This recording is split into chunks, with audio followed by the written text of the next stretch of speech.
Tra noi e la Somalia è venuto il momento del congedo. Il distacco è amichevole, ma pur sempre doloroso. Non si possono facilmente dimenticare 70 anni di storia e domani è l'ultimo giorno della presenza italiana in Africa. Niente nostalgie, ma un po' di malinconia temperata dalla coscienza di aver tanto più dato di quello che abbiamo ricevuto.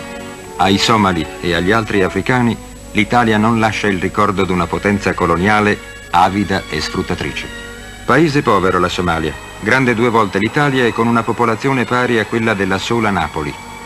Queste visioni ci mostrano alcune zone inondate dalla piena dei fiumi, ma di solito le terre sono bruciate dal sole, fertili lungo il Giuba e l'Uebi Shabeli o nelle zone dove il lavoro italiano ha aperto 500 pozzi e canali di irrigazione. L'aridità dei terreni costringe 3 somali su 4 a vivere della pastorizia o della caccia. Sono nomadi, più schiavi che padroni delle greggi e degli armenti, e mal si adattano a trasformarsi in contadini, anche nei luoghi, come nei comprensori agricoli creati dagli italiani lungo i fiumi, dove le terre nere promettono raccolti abbondanti. Le banane. Ecco la coltivazione più importante. La banana somala è del tipo Cavendish, non molto grande ma profumata e gustosa. Strappando il terreno alla boscaglia e procurando l'acqua, gli italiani hanno fatto sorgere bananeti modello che danno e per molto tempo ancora daranno tutte le banane per le nostre tavole.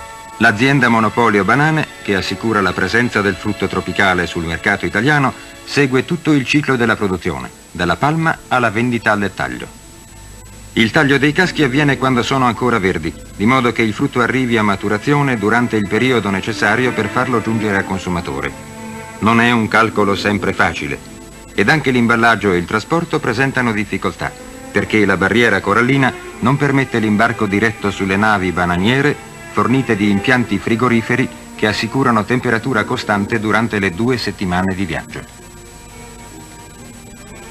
Ciascuno di noi italiani mangia 1,5 kg di banane l'anno. Si tratta di un consumo molto inferiore a quello di altri paesi europei. La Somalia non dispone di porti. A Mogadiscio, a Chisimaio, a Merka, a Brava, le navi non possono attraccare. Il trasbordo degli uomini e delle cose avviene con barche, burchielli, maone. Fra i comprensori agricoli il più importante è quello fondato da Luigi di Savoia, duca degli Abruzzi. Qui, in immense distese irrigate e coltivate, si producono stupendi frutti tropicali, pompelmi, papaie, manchi. Nella tenuta sono impiegati 100 italiani e 5.000 somali.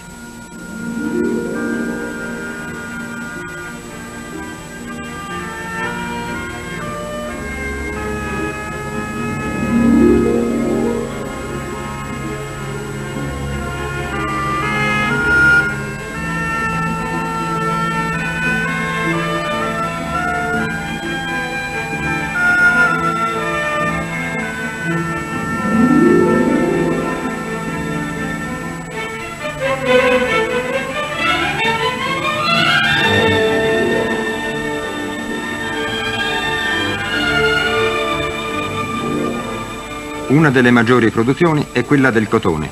Impiegate sono in gran parte le donne.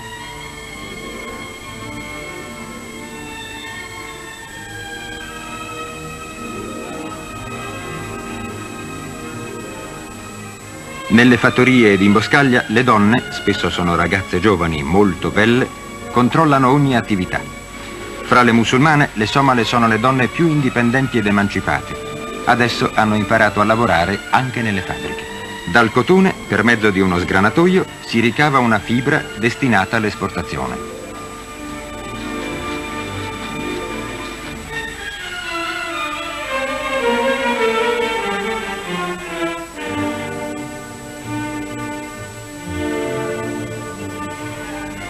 La canna da zucchero è un'altra delle principali produzioni delle imprese agricole create dall'Italia. Essa viene lavorata nel grande complesso industriale del villaggio Duca degli Abruzzi. Per la difficoltà di esportazione, molti frutti saporosi non possono essere conservati. Essi, insieme alle arachidi ed al granturco, vengono utilizzati industrialmente. Durante i 10 anni del mandato fiduciario, il consumo dello zucchero è aumentato del 100% e quello delle cotonate si è più che raddoppiato.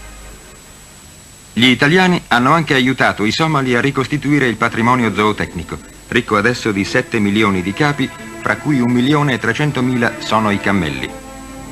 I nomadi, che vivono insieme con le loro bestie, sono tutti analfabeti e conoscono soltanto la legge della Kabila, della tribù.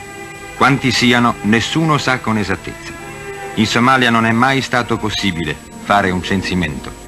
L'abbondanza del bestiame ha dato vita ad alcune fabbriche di carne in scatola. Gli animali devono essere macellati secondo le norme della religione musulmana e l'etichetta messa sulle scatole rassicura i consumatori avvisandoli che gli zebù sono stati uccisi e squartati a regola d'arte.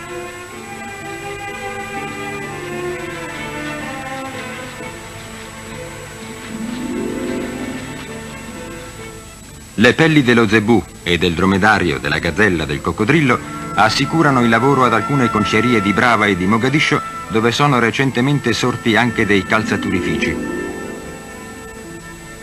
Particolarmente preziose sono le pelli del leopardo, ma vengono utilizzate anche quelle dei pescicani, da cui si ricava un ottimo smeriglio. Le poche industrie si trovano quasi tutte intorno a Mogadiscio, dove vive la maggior parte dei 3.000 italiani restati in Somalia che si danno appuntamento la domenica nella Chiesa Cattolica.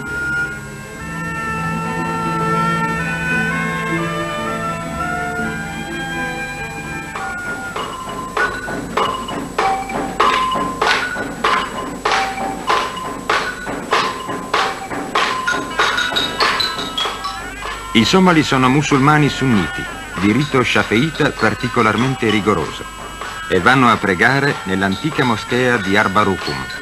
2 anni fa l'assemblea somala, mossa da zelo religioso, votò una legge che vietava alle donne di uscire di casa e di affacciarsi alle finestre dopo le 6 di sera.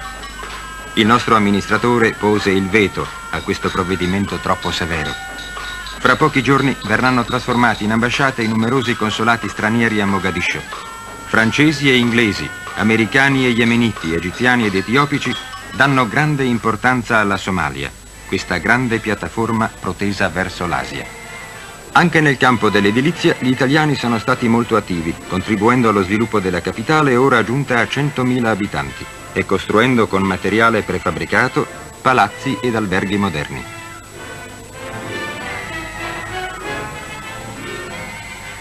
A Mogadiscio la RAI ha installato un impianto radiofonico ad onde corte, con 2 antenne direttive che serve tutto il territorio e consente le ritrasmissioni dall'Italia.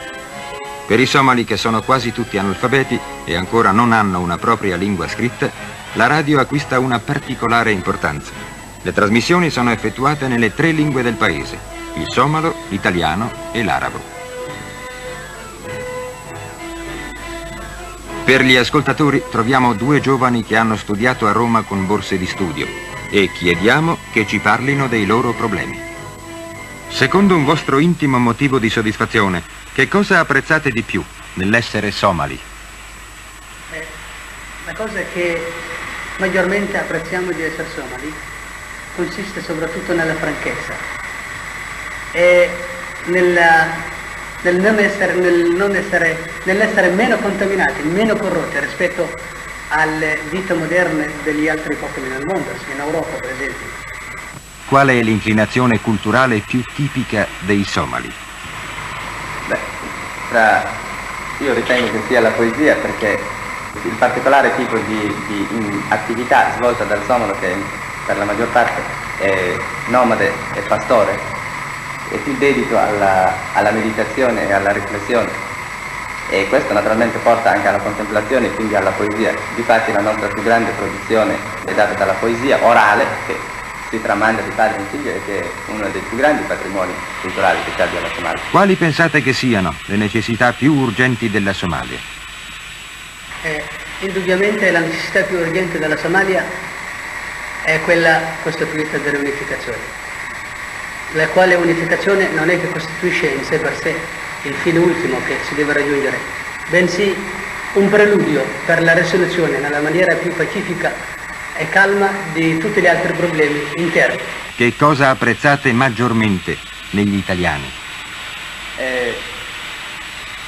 Una è forse una delle maggiori qualità che abbiamo apprezzato in italiani, anche perché abbiamo avuto l'avventura di essere stati sotto altre amministrazioni europee come quella inglese durante il periodo bellico, e la comunicatività, la maggiore facilità dell'italiano nel venire a contatto con altri esseri, con altre persone.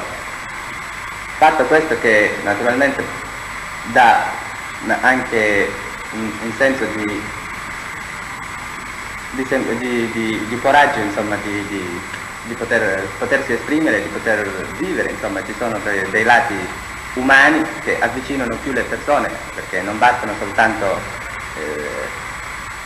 non so, dei puri e semplici aiuti tecnici, ma ci vuole anche un po' di umanità nei confronti delle persone con le quali si ha a che fare, un senso di fratellanza che ci faccia sentire vicini gli uni agli altri. E questo è il lato che noi abbiamo notato nell'italiano, la grande differenza dell'italiano nei confronti di altri popoli che abbiamo conosciuto, e che rimarrà, è una cosa che rimarrà qui tra i somali, e che tuttora cementerà anche in avvenire i rapporti speriamo, tra i somali e gli italiani. L'attività bancaria è tutta nelle mani degli italiani. I somali non sono risparmiatori, ma nelle maggiori città si sta formando una classe di persone che comprendono l'importanza dei fattori economici e sono in aumento le transazioni bancarie. Anche agli italiani sono affidati i collegamenti aerei. L'Alitalia assicura con alcuni voli settimanali il servizio dei passeggeri e delle merci fra Mogadiscio, Roma, Milano, ed ha istituito anche linee fra la Somalia, il Kenya e il Sudafrica. Per tutta l'attività svolta in Somalia, il nostro governo ha ricevuto gli elogi delle Nazioni Unite, che 10 anni or sono ci affidarono il mandato fiduciario. Partendo da zero abbiamo creato una classe dirigente politica ed economica, trasformando un paese primitivo in una nazione capace di autogovernarsi. Questa missione è stata svolta soprattutto nelle università italiane, dove si sono formati molti degli uomini politici, e nelle scuole locali. Abbiamo aperto 119 scuole elementari con 40.000 alunni di tutte le età. Ai corsi serali partecipano uomini maturi o già vecchi, ma ancora desiderosi di apprendere. E abbiamo fondato scuole professionali di vario tipo ed istituti magistrali, tecnici, industriali. Di recente è sorto anche un istituto universitario, riconosciuto dal nostro Ministero della Pubblica Istruzione. E numerose sono le scuole di scolari sono zelanti perché sognano di diventare karani, dirigenti.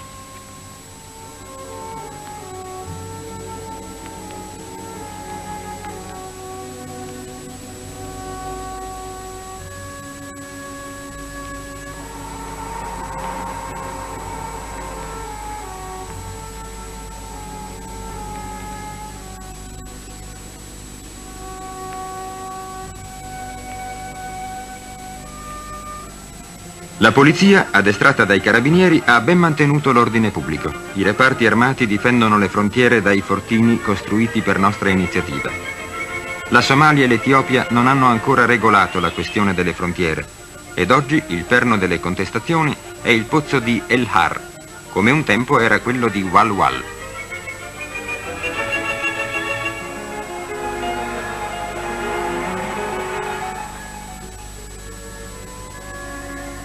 Andiamo a visitare il maggiore ospedale della Somalia, nella quale abbiamo aperto una 70ina di cliniche e di ambulatori, fra i quali molti si trovano nella roventata Migiurtinia, in una terra dove fioriscono l'incenso e la mirra, ma dove mal si adattano a vivere gli uomini bianchi. Sarà il medico primario a parlarci dell'attività sanitaria. L'ospedale generale De Martino è un ospedale che comprende una divisione medica, una divisione chirurgica, dei reparti specializzati di ostetricia e ginecologia, di traumatologia ed ortopedia, pediatria, otorino-laringoiatria, oculistica, e ha una presenza giornaliera di oltre 600 ricoverati.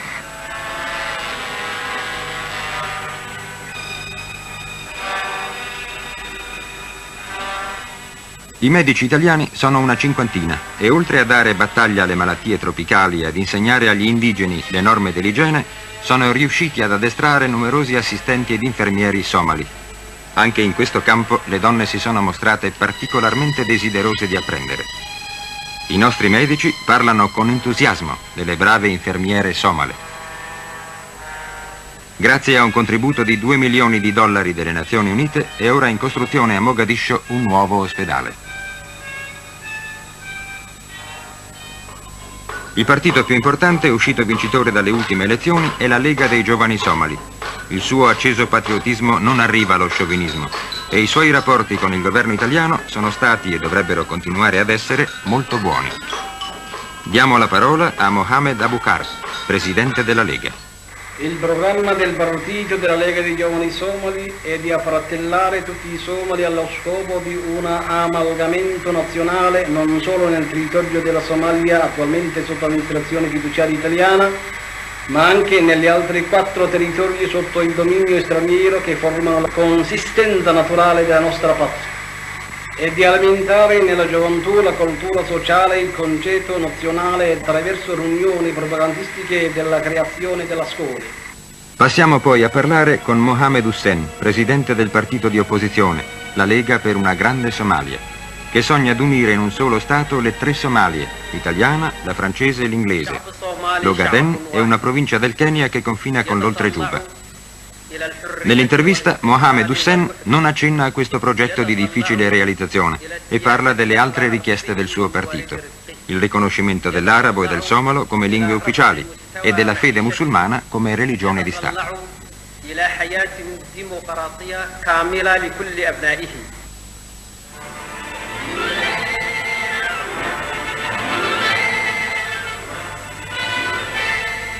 Ci parla poi un sindacalista, Abdul Kader Ali Solai.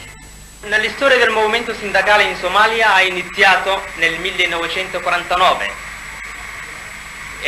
Questo movimento sindacale raggruppava solamente i dipendenti delle pubbliche impiego. Nel 1952 ha preso la denominazione del Sindacato Lavoratori della Somalia. Man mano che questo movimento si sviluppava, abbracciava tutti i dipendenti pubblici, la categoria dei maestri pubblici e privati, i lavoratori commercio e affini, i lavoratori portuali e i lavoratori dell'industria e artigianato e i lavoratori dell'agricoltura. Oltre a questo, la nostra Confederazione ha inviato, dietro l'invito offerto dalla Confederazione Internazionale dei Sindacati Liberi, ha inviato 3 attivisti della Confederazione al collegio di Kampala, dove si trovano attualmente, e 2 abbiamo inviato in Italia per frequentare un corso di perfezionamento sindacale a Firenze.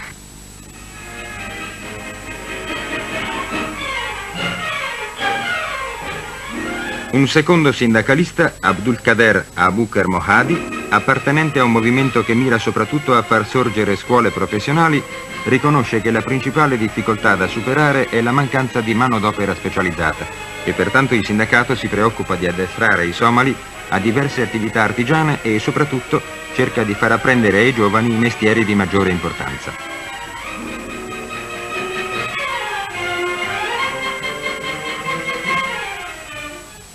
Riponiamo veramente i nostri lavoratori che stanno con volontà, hanno cercato di imparare ciò che prima di adesso non sapevano parlare, grazie anche all'amministrazione fiduciaria che ci ha aiutato con un po' di macchinari per poter già cominciare all'inizio, e noi della Federazione dei Sindacati Lavoratori Uniti spera di incoraggiare e di progredire un passo avanti per il futuro dopo la nostra indipendenza.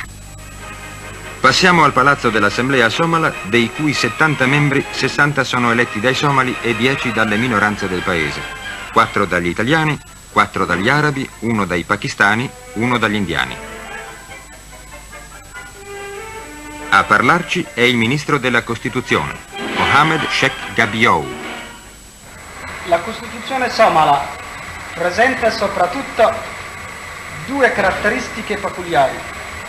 Anzitutto, per quanto concerne il principio fondamentale affermato nella prima parte della Costituzione, che la Repubblica Somala promuove con mezzi legali e pacifici l'unione delle genti somale e favorisce la solidarietà fra i popoli africani ed islamici.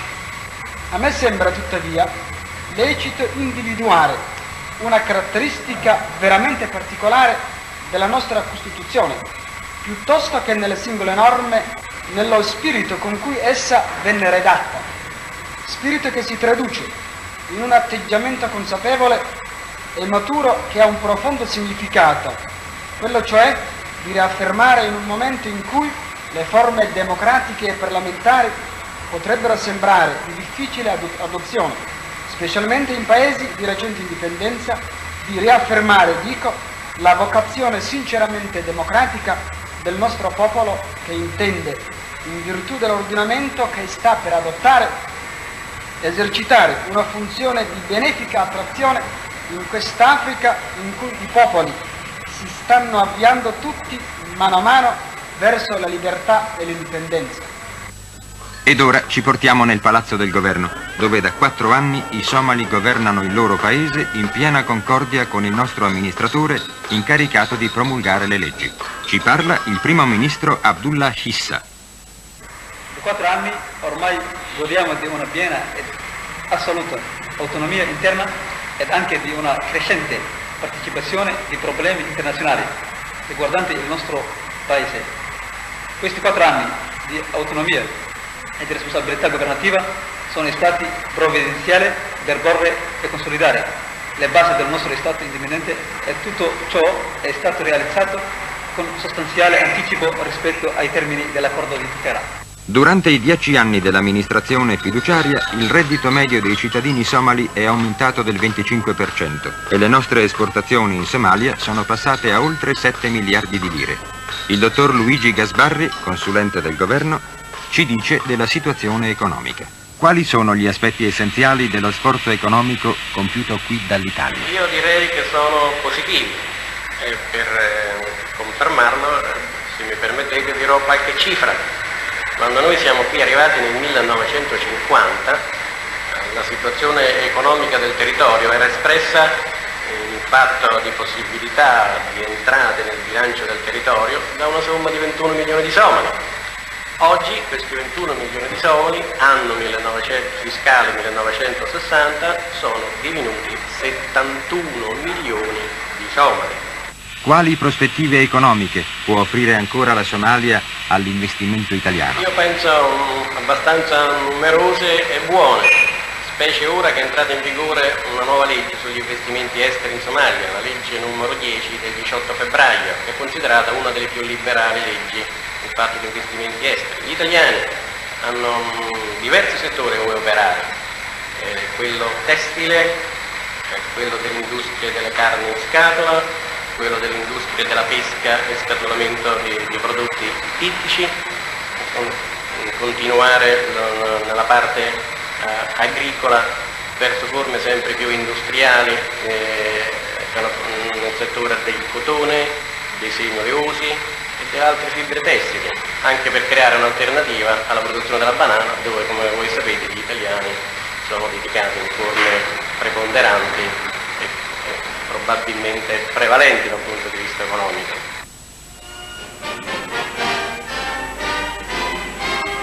Ed ecco l'ultima tappa, Villa Italia, dove ci attende il rappresentante dell'amministrazione fiduciaria, ambasciatore Mario Di Stefano. E nei prossimi anni i somali dello Stato indipendente potranno ricordare con amicizia e fiducia la notevole opera compiuta dall'Italia a mezzo dell'amministrazione fiduciaria.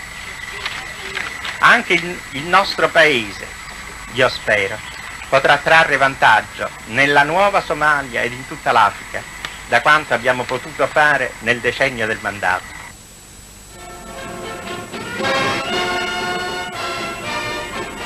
La polizia somala si prepara per la parata militare, con cui verrà celebrata l'indipendenza concessa dall'Italia con 6 mesi di anticipo sulla data stabilita dalle Nazioni Unite. Ai somali piacciono le allegre fantasie e le donne, a volte in vivide fute, con i veli incrostati di lustrini, partecipano alle manifestazioni di gioia, mentre la città sembra sciogliersi in un bagno di luce perlacea. Nasce il nuovo Stato, al quale vanno i nostri auguri sinceri.